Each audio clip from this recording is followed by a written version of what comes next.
ডোর, এখান থেকে এসে ডাইনিং। হ্যালো এভরিওয়ান, আমরা আবারও এই বাসাটা চেঞ্জ করতেছি, কারণ হচ্ছে এই বাসায় অনেকগুলো প্রবলেম আছে। 2 মাস হয়েছে আমরা মাত্র এই বাসায় উঠছি, ওঠার পরে আমরা আবার এই বাসাটা চেঞ্জ করতেছি। প্রথম কারণ হচ্ছে যখন বৃষ্টি হয় অনেক বেশি, তখন এদিকে অনেক পানি চুষে, মানে এই দেওয়ালটা অনেক বেশি পানি চুষে, যার কারণে এখানে সব নিচে পানি হয়ে যায়, আমাদের খাটটাকে দিকে টেনে নিয়ে যেতে হয়, প্রথম রিজন। অ্যান্ড দ্বিতীয় হচ্ছে এখানে বাড়িওয়ালা আন্টি পানি দেয় যে মানে এই তো মানে টাইমলি পানি দেওয়ার কারণে আমাদের অনেক বেশি অসুবিধা হয়, যার কারণে এখন আমরা বাসাটা আবারও চেঞ্জ করতেছি। দেখতে পাচ্ছেন সব এলিমেন্ট করে ফেলছে আমরা এখন বাসা চেঞ্জ করার জন্য, সবগুলো এখন করতে হবে ডাকিয়ে ওগুলো। আসলে বাসা চেঞ্জ করা অনেক বেশি ঝামেলার, যারা চেঞ্জ করেন অবশ্যই বুঝতে পারেন। আর এখন এই জিনিসপত্রগুলো সব অন্য জায়গায় নিয়ে গিয়ে আবার সেট করতে হবে, এগুলো অন্য জায়গায় নিয়ে গিয়ে সেট করা দিয়ে আবার আরেকটা কঠিন কাজ, মানে অনেক কষ্ট নিয়ে যাওয়া একটা কষ্ট, আবার নিয়ে গিয়ে যে এখানে সেটিং করবো তাতে আরেকটা কষ্ট। তো আমরা দেখাবো আমাদের নেক্সট বাসাটা কেমন হয় সেটা। হ্যালো এভরিওয়ান, আমরা এখন চলে এসেছি নতুন বাসায়। তো এটা হচ্ছে আমাদের মেইন ডোর, এখান থেকে এসে ডাইনিং রুম। এটা হচ্ছে আমাদের ডাইনিং রুম।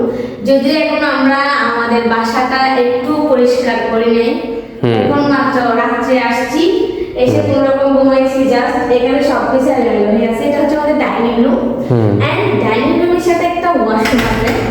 এটা হচ্ছে কমন বাথরুম। এটা হচ্ছে কমন বাথরুম। হ্যাঁ, এটা হচ্ছে কমন বাথরুম। তো সেই সাথে পাশে একটা বেসিন, এখানে একটা বেসিন আছে। এন্ড এটা হচ্ছে গ্যাস রুম। এটা হচ্ছে গ্যাস রুম। এখন সব হয়ে গেছে, পরের দিন আমরা অলরেডি আসছে একদিন আছে। এটা হচ্ছে গ্যাস রুম। এন্ড এদিক হয়ে আমরা সোজা চলে যাচ্ছে এখন কিচেন রুম। এটা হচ্ছে আমার কিচেন, যদিও সুন্দর করে সাজাবো ইনশাআল্লাহ সবকিছু। তারপরে এখন সবকিছু এলোমেলো, ডাইনিং রুমে সবখানে এলোমেলো সবগুলো, আমাদের বেডরুমে এলোমেলো। তারপরে এটা হচ্ছে আমাদের ফ্রিজ এখানে রাখছি, এখানে একটা সুন্দর সিস্টেম করা ছিল তাই। আর এটা হচ্ছে আমাদের মাস্টার বেড।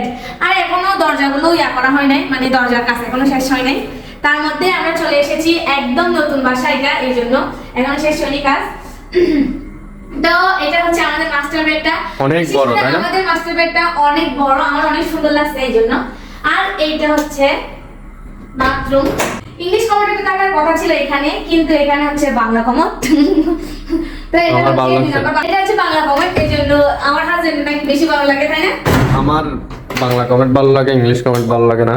হ্যাঁ, আর এটা হচ্ছে আমাদের বেডরুমের সাথে একসাথে ব্যালকনি। হ্যাঁ, হচ্ছে আমাদের ব্যালকনি, অনেক সুন্দর। তো এখনো প্রচুর বাইরে বৃষ্টি হচ্ছে, এখানে বাইরে প্রচুর বৃষ্টি হচ্ছে। তো গাইস আমাদের এখনো ফার্নিচার আনা হয় নাই, ইনশাআল্লাহ খুব তাড়াতাড়ি আমরা আমাদের সব ফার্নিচার পছন্দের ফার্নিচার গুলো নিয়ে আসবো। আমার পছন্দের রান্না হলো, আমরা ফার্নিচার গুলো আমার পছন্দের রান্না হলো। হ্যাঁ বাসাটা আনিছে আমার হাজবেন্ডের পছন্দের। না তোমার পছন্দের আছে, আমার পছন্দের, তোমার পছন্দের, তোমার জন্য ফার্নিচার গুলো ইনশাআল্লাহ আমরা নিয়ে আসবো খুব তাড়াতাড়ি। ইনশাআল্লাহ পরবর্তী ভিডিওতে আপনারা সবাই দেখতে পাবেন আমাদের ফার্নিচার।